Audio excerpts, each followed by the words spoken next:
So I'm from California and I have a lot of friends that are similar to me. Like we just, whatever we see on TV or like whatever people are recommending like from our friends, we end up using.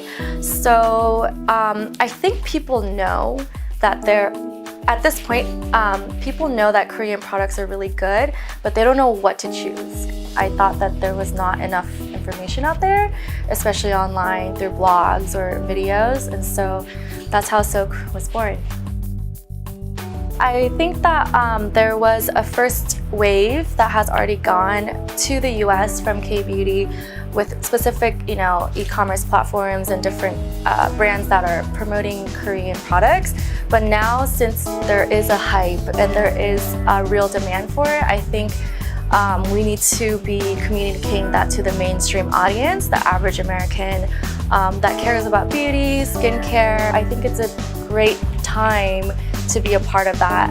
We started off as a blog and website, so it was a magazine that would talk about different launches and new brands and things that weren't really being covered in the US, but were super popular here. And then we started Soak Brunches, which were events that brought a lot of people who are internationals or like expats living here and also has specific interests, whether it be skin, beauty, fashion, and we started building community. So we do events, and that is also like a marketing platform for brands that really want to hit the international market and demographics. So we've been doing that, and then I've also been working with brands directly to help them market to the US audience. I actually love Korean products. The more I learned about it and the more I actually use the products and the brands that I was introduced to, they have amazing innovation, science, ingredients, and just like philosophy in what they do.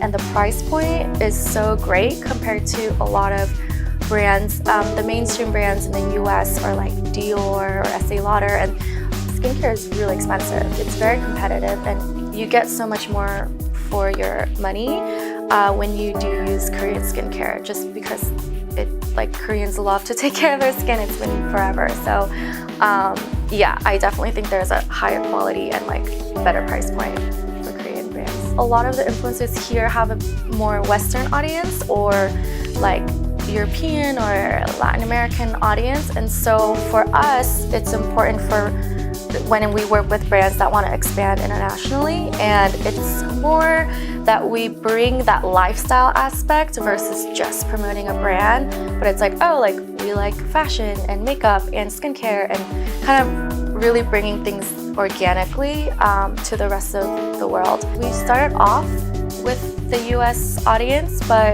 doing this for a while, I realized there's a huge demand from Singapore, Southeast Asia, South America, Latinos, Brazilians, and even Middle Eastern people. There's so much going on in the rest of the world. Yes, my goal is to definitely hit multiple countries. Yeah. Back in Morocco, Pony is really famous. I use them a lot. Actually, way back in Morocco too, I used to do Korean products. Even though we don't have it in Morocco, I used to come here in vacation and buy a lot of products. It's really good and a lot of Arab people like it. And I would love that Pony or other brands go to Arab countries as well and do some business there. It's gonna be good.